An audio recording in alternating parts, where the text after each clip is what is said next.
Bonjour à tous et merci pour votre participation à ce moment d'échange autour du répertoire opérationnel des ressources. Donc, ce webinaire a pour objectif, d'une part, de vous présenter ce qu'est le répertoire opérationnel des ressources, de partager avec vous l'intérêt du ROR via ses usages et de se projeter sur la perspective d'évolution pour ce répertoire. Donc, on va vous présenter ce webinaire à 3 voix. Donc, je vais laisser la parole à Magali pour qu'elle se présente. Oui, donc Magali Robert, je suis responsable de l'appui au déploiement sur le peuplement du ROR, donc à l'Agence du numérique en santé.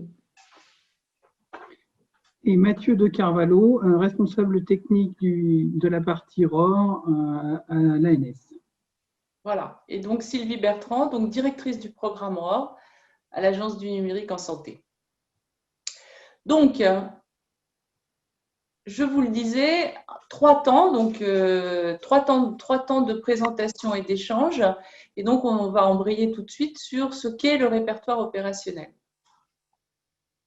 Alors, le répertoire opérationnel des ressources, de son petit nom ROR, donc c'est un outil qui a vocation à centraliser la description sur tout le territoire national de l'offre de santé à la fois des établissements sanitaires, mais aussi des établissements et services médico-sociaux qui prennent en charge des personnes âgées en perte d'autonomie ou des personnes en situation de handicap, et enfin des structures de ville. Donc, face au développement des maladies chroniques, au vieillissement de la population et puis aussi à la rareté des ressources, la connaissance de l'offre de santé est devenue vraiment un enjeu clé pour faciliter l'organisation du parcours de santé du patient. Et de ce fait, le ROR a été positionné par les acteurs institutionnels comme un référentiel socle de la doctrine du numérique en santé. Donc, à ce titre, le ROR permet d'une part aux professionnels de santé de connaître l'offre de santé disponible et donc de mieux orienter le patient tout au long de son parcours de santé, mais également d'alimenter toutes les applications métiers qui ont besoin de la description de l'offre de santé pour fonctionner. Et à titre d'exemple, le ROR alimente des applications d'orientation telles que Via Trajectoire, des portails d'information tels santé.fr et des outils régionaux de e-parcours. Alors, si le ROR a vocation à fournir une vision nationale de l'offre de santé, ce qu'il faut savoir, c'est qu'il est géré régionalement. En effet, il existe 2 solutions logicielles de gestion du répertoire opérationnel des ressources. D'une part, comme vous le voyez sur ce schéma, la solution ROR Yes et d'autre part, la solution ROR IR. Donc, ces 2 solutions logicielles de description de l'offre disposent à minima de 4 fonctions. D'une part, une fonction de saisie qui permet aux structures de santé de saisir la description de leur offre dans la solution ROR régionale. Donc, ce qu'il faut noter, c'est que chaque structure qui saisit son offre dans le ROR est responsable de la description de son offre. Donc, une deuxième fonction de recherche à destination des professionnels de santé qui leur permet de rechercher une offre dans leur région ou bien en région limitrophe, parce que parfois une offre de santé peut être plus proche dans la région d'à côté par rapport au lieu où se trouve le patient que dans sa propre région, et sur l'ensemble du territoire national lorsqu'il s'agit d'une offre rare. Troisième fonction offerte par ces solutions ROR, une fonction de visualisation de la disponibilité en ligne, notamment tout ce qui est lit chaud en service de soins intensifs ou de réanimation. Et ça, c'est une fonction qui a été très utilisée dans le cadre de la gestion de la crise Covid-19, puisque la majorité des établissements avaient décrit leurs unités dédiées aux patients Covid et aux patients non Covid, ce qui permettait aux SAMU et aux cellules de crise d'avoir une vision actualisée des disponibilités en lit dans leur région, sur le territoire national, et ainsi de mieux orienter leurs patients. Et enfin, dernière fonction de ces solutions ROR, une fonction alimentation des applications métiers. Ce qu'il faut savoir, c'est qu'actuellement, il y a environ 31 applications métiers, régionales ou nationales, nous y reviendrons, qui sont connectées aux ROR régionaux.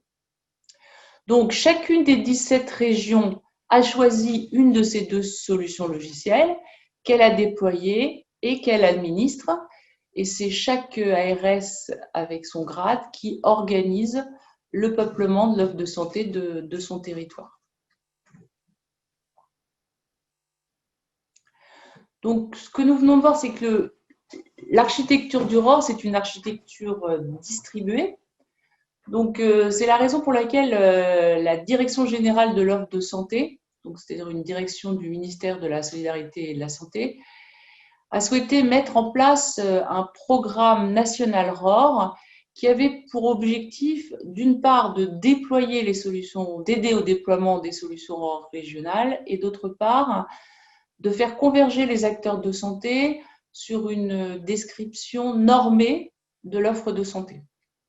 Donc, c'est un programme qui mobilise de nombreux acteurs, des professionnels, des acteurs régionaux, comme les agences régionales de santé, les grades, des acteurs institutionnels, donc à titre d'exemple, la délégation ministérielle du numérique en santé, la Direction générale de l'offre de soins, la cohésion sociale, la CNSA, la CNAM, tout un ensemble d'acteurs qui se sont fixés comme objectif et qui ont réalisé des travaux qui permettent d'une part de définir une vision de l'offre de santé qui est commune à toutes les régions et qui permet de ce fait de décrire de façon homogène toutes les offres des structures sanitaires, médico-sociales et de ville.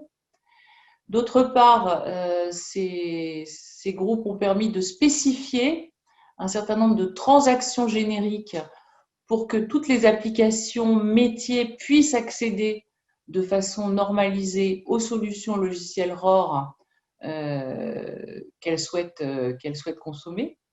Et enfin, pour déployer et peupler leur ROR régional. Donc, c'est la DGOS qui est pilote stratégique de ce programme et qui a délégué à l'ANS la maîtrise d'ouvrage opérationnelle de ce programme. Et c'est dans ce cadre que l'ANS, d'une part, anime le programme et les projets qui composent ce programme, réalise des études, gère les nomenclatures nationales, on reviendra sur ce sujet, les nomenclatures nationales de description de l'offre, et met à disposition une plateforme de test qui permet aux applications métiers de tester les flux pour consommer les ROR régionaux.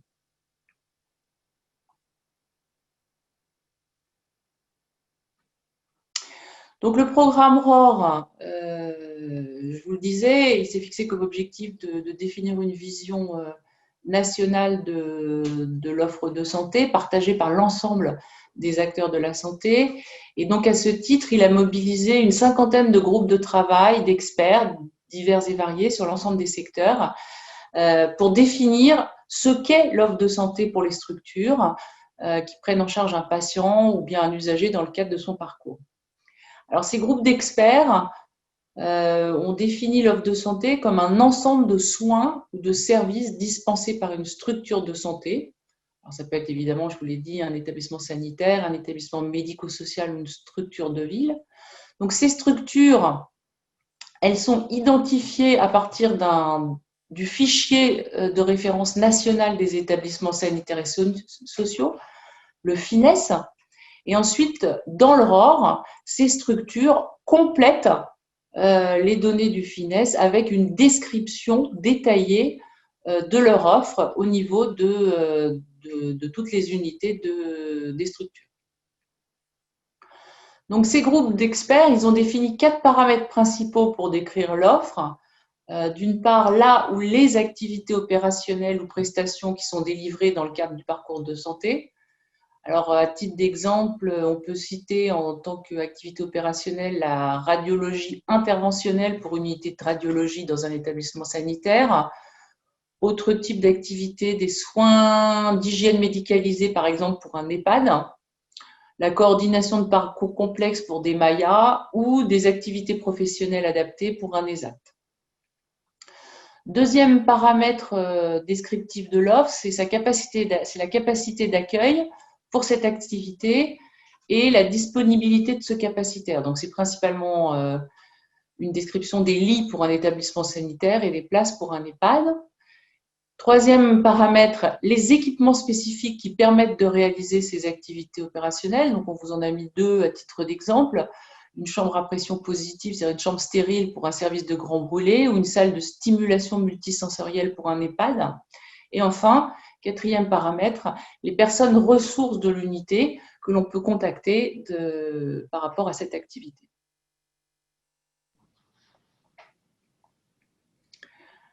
Alors, une fois l'offre de santé définie, avec ses principales caractéristiques, les groupes de travail ont travaillé sur 2 axes.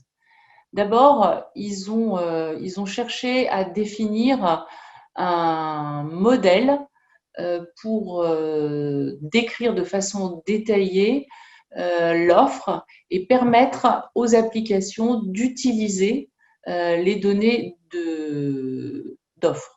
Donc, ce modèle, pour présenter l'offre, c'est appelé un modèle d'échange standard et il structure en quelque sorte la façon dont les applications métiers s'interfacent avec les logiciels ROR.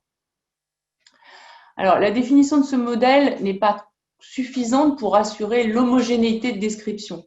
Donc, les groupes de travail se sont penchés aussi sur la définition de listes de valeurs qui permettent de décrire de façon identique les activités et l'offre de santé de structures qui produisent la même offre de santé. Donc, ces nomenclatures sont des valeurs qui permettent de nommer de la même façon une activité opérationnelle ou un équipement. Et donc, quand on fait une recherche, on trouve tous les établissements qui ont nommé cette activité opérationnelle ou cet équipement de la même façon. Voilà. Donc, globalement, l'objectif de cette première partie, c'était de vous présenter globalement ce que c'était que le ROR. Il nous a paru plus important de passer sur la partie usage avant d'ouvrir les questions pour que vous ayez une réponse sur le à quoi ça sert avant qu'on puisse débattre ensemble sur ces différents éléments. Donc, je passe la parole à Magali sur le pourquoi, à quoi ça sert le ROR. Merci. Bonjour à tous. Peut-être je rappelle juste que si vous avez des questions, vous pouvez les poser au fur et à mesure dans le chat et on prendra des moments à la fin là, de ces quelques slides pour échanger avec vous. Donc, n'hésitez pas à commencer à poser des questions si vous en avez dans le chat. Donc, Sylvie l'a rappelé tout à l'heure, le ROR il a été créé pour répondre à un enjeu de santé publique. Et son objectif principal, c'est l'amélioration et l'optimisation des parcours des patients et des usagers. Donc, comme évoqué, effectivement, la prévalence des maladies chroniques, l'augmentation de la prévalence des maladies chroniques et des polypathologies, avec ça, les parcours sont devenus de plus en plus complexes. Donc, il y a une vraie nécessité de donner de la visibilité sur l'offre de santé. Alors, je vais donner quelques exemples.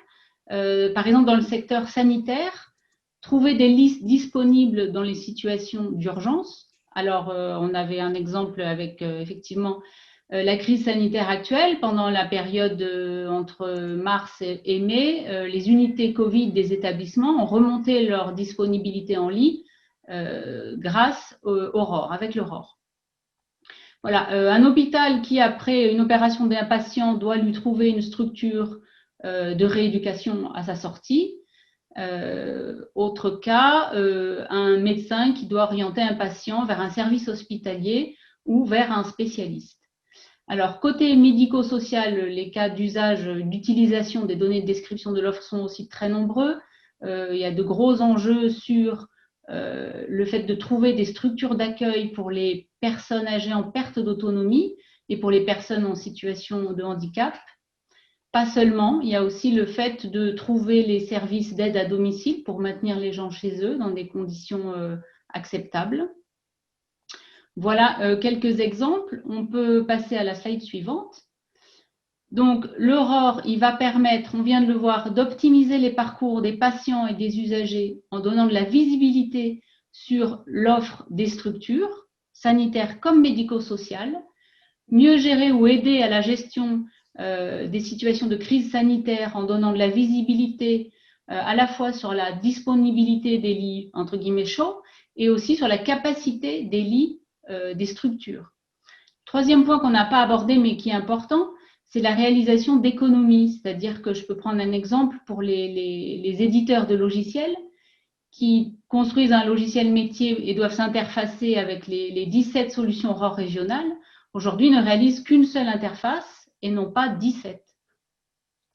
On peut passer à la slide suivante. Donc, en synthèse, le ROR va bénéficier à tous les acteurs du parcours de santé. Donc, on l'a vu, pour les professionnels de santé, être capable d'identifier rapidement les soins spécialisés adaptés aux besoins des patients et des usagers. Il y a aussi l'identification des filières de santé au niveau national, c'est-à-dire avoir une visibilité pas seulement au niveau du département ou de la région. Pour les établissements, alors ce n'est pas toujours évident, mais ça permet aussi de concentrer la description de l'offre de santé d'un établissement dans un seul référentiel plutôt que dans une foultitude d'annuaires locaux ou même nationaux. Donc, l'établissement est responsable de la description de son offre, il en a donc la maîtrise. Ça permet d'améliorer la coordination entre établissements et entre la ville et l'hôpital. Et il faut espérer de limiter les mauvaises orientations qui font là aussi perdre du temps aux établissements. Alors, tout ce qu'on vient de dire pour l'usager, les bénéfices sont assez évidents puisqu'il s'agit d'améliorer la qualité, la rapidité de la prise en charge et de l'orientation, d'éviter les ruptures de parcours et aussi pour l'usager d'avoir connaissance de l'offre de santé sur le territoire via des portails nationaux tels que santé.fr. Santé.fr qui va utiliser et retravailler certaines données du ROR pour les rendre à la fois accessibles et lisibles du grand public. Voilà, on peut passer à la slide suivante. Alors, le ROR là, ne peut fonctionner, remplir sa mission, son succès, ça repose sur un engagement collectif de tout le monde. Ça veut dire que côté des porteurs d'offres de santé, il est indispensable qu'ils puissent se décrire et mettre à jour l'offre de santé. Le ROR ne peut pas fonctionner avec 10% de l'offre, parce que sinon on arrive après éventuellement à des situations qui se bloquent où les applications métiers ne se branchent pas parce que l'offre n'est pas complète et du coup recréent des annuaires de leur côté. Donc il est essentiel d'avoir un bon taux de description de l'offre du territoire dans le ROR. Et côté des équipes ROR régionales, nationales, des éditeurs de solutions, un engagement fort aussi pour améliorer l'outil, pour améliorer son ergonomie, on sait qu'il y a du travail, pour faire évoluer les terminologies de description de l'offre qui évoluent, pour accompagner les porteurs d'offres dans la saisie de leur offre, pour travailler sur le développement des interfaces avec d'autres référentiels, et là je pense au RPPS, au FINES, à Amélie, au portail des prix de la CNSA, pour éviter toutes les doubles saisies. Favoriser, là je dis la connexion avec des outils métiers, mais aussi la synchronisation avec la connexion à des outils métiers. Et puis enfin, communiquer sur le ROR, sur ses enjeux, l'idée étant d'éviter le plus possible que des annuaires de description de l'offre soient recréés alors que le ROR pourrait être utilisé pour remplir pour satisfaire la demande en l'occurrence. Donc, il ne faut pas vous inquiéter, le schéma paraît un peu compliqué, mais on va passer un petit peu de temps, vous allez voir. Il va être simple à comprendre. Donc, 3 grandes parties pour ce schéma. Une partie à gauche avec les différentes structures qui vont remplir le ROR au milieu qui est disponible avec 17 ROR, 1 par région, et à droite, les applications consommatrices du ROR. Donc, à gauche, vous avez toutes les structures régionales qui vont aller peupler l'offre. Donc, comme on l'a dit, manuellement pour la partie de description de l'offre de santé. Et si elles ont un SI, elles peuvent peupler soit en automatique ou en manuel, comme on l'a indiqué, la disponibilité en lit. Le ROR, lui, de la région 1, donc qui n'aura été peuplé que par les gens de la région 1, a deux types de web services en sortie. Les web services standards dont on a parlé, qui sont ceux qu'on crée et qu'on met en place, et des web services propriétaires, qui sont ceux qui étaient en place avant les standards définis par l'ANS et qui sont des flux régionaux et différents pour chaque région. Ensuite, les différents types d'applications qui vont consommer ces flux, on a des portails grand public, des outils régionaux d'aide à l'orientation de patients, c'est tout ce qu'on a pu voir. On a aussi les ROR, comme on a vu, qui peuvent échanger entre eux, donc les différents ROR, quand un professionnel a besoin d'accéder à une offre d'une autre région, communique là aussi via un modèle d'échange standard. Et vous avez d'autres outils régionaux qui étaient en place avant et qui, eux, utilisent des web services propriétaires, donc typiquement des outils de coordination, donc de type ETIX, Terri Santé, et d'autres outils régionaux. Donc voilà, en gros, le schéma complet de l'architecture du ROR avec de nombreuses transactions.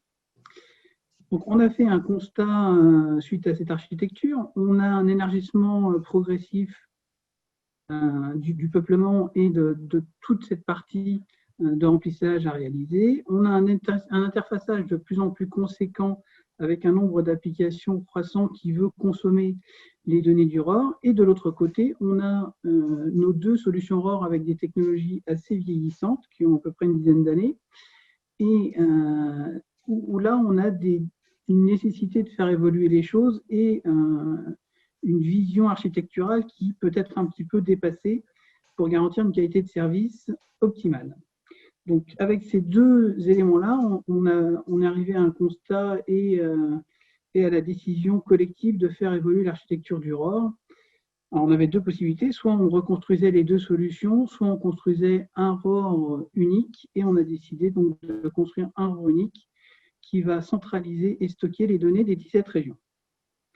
Et dans ce ROR unique, on gardera une possibilité de gérer des données complémentaires au modèle standard, pour que les régions aient une marge de manœuvre. Si on peut passer à la slide après. Donc voilà ce que donne le schéma une fois qu'on parle du ROR national. Donc on voit qu'on simplifie énormément les transactions. On est en train de mettre en place l'automatisation avec les annuaires nationaux des ROR actuels, et donc ça sera repris dans le ROR national. Et toujours pareil pour les établissements, la possibilité d'aller renseigner non plus cette fois X ROR différents, mais un seul ROR qui est le ROR national et la mise à jour en automatique de la dispo en ligne. On conserve les mêmes web services standards qu'on a au sein des ROR régionaux aujourd'hui pour ne pas perturber nos consommateurs qui sont toujours à droite avec nos mêmes consommateurs qui, eux, consomment la même chose. Voilà ce que donne le schéma avec le ROR national. Donc, beaucoup plus simple. Si on va un petit peu plus loin dans cette solution ROR nationale, qu'est-ce qu'on y retrouve? On y retrouve un espace commun à l'ensemble des régions où on a notre socle commun de données qui permettent d'écrire l'offre de santé. On a des espaces régionaux qui sont paramétrables. Donc les régions, elles peuvent ajouter des données complémentaires à ce socle commun pour décrire des éléments spécifiques qu'elles ont déjà décrits aujourd'hui. On a un espace dédié aux données de disponibilité en ligne. Donc, comme on l'a dit, aujourd'hui, on a deux web services différents pour mettre à jour la donnée de disponibilité en ligne. Là, dans le ROR national, on aura un seul service de mise à jour de la disponibilité en ligne et un seul service de diffusion de la disponibilité en ligne. Et pour simplifier la consommation, on a un point d'accès unique. L'idée, c'est qu'un seul point d'accès pour le consommateur va permettre d'aller chercher à la fois les données du modèle commun et les données complémentaires à ce modèle. On peut passer au point d'après.